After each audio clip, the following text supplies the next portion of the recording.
Hello mga madam. Yan, naisipan kong i-video itong aking favorite na niluluto.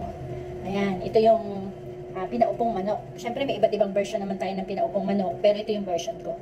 Ayan, ang ginagawa ko sa kanya, minamarinate ko siya sa onion. Ayan, sa onion. Tapos meron siyang salt. Tapos yung ginagamit natin na pampaasim. At saka may paminta. Ayan, pagsasama-samahin ko yan. At saka ko ipapahid dito sa aking chicken na tinusok-tusok ko na. Ayan, tinusok-tusok ko na to. Para yung lasa, pag i-marinate ko siya, pumasok siya doon sa loob ng manok. Yan, so, yan yung paraan ng aking pagmamarinate. Yan, pero ito ay, tinusok-tusok ko na nga. Kaya, pag minarinate ko yan, magdamag, yung lasa niya nandun na. Yan. At tapos, syempre, pag na-marinate ko na yan, bukas, sasalang ko na yan sa mahinang apoy. Mahinang apoy. So, huwag bibiglain para maganda.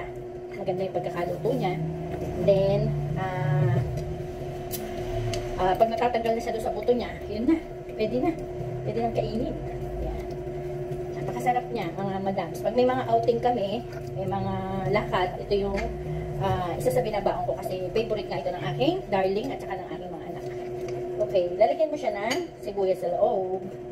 Yan, ito sibuyas. Wala po akong sibuyas na pula. Kahit anong sibuyas naman pwede.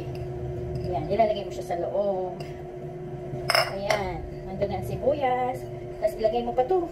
Yan, para pag pinakuluan mo, yan, talaga siyang lalasa. Tansya-tansya na lang mga madam. Then, ilalagay mo pang huli itong lemongrass para mawala yung lansa. Ayan, ayan na siya. Tapos lalagay ko muna siya sa ref. And then, bukas pagising ko, lulutuin ko na siya. Yan, so meron na kami ulam. Salamat po sa panonood. Hello mga kamadam. Yan, ito na po yung update sa aking minarinate na manok. Ayan na siya. Bali 50 minutes, mga isang oras ko po siyang pinakuluan sa low fire. Yan, ganito po. Yan, ganyan kahina.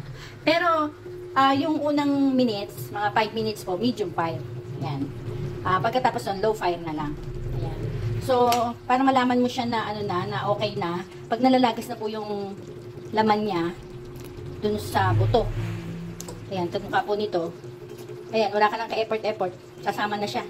Ayan, ibig sabihin yan, okay na siya. Ayan. So, ito po, yan. Pwede na siyang kainin. Tapos yung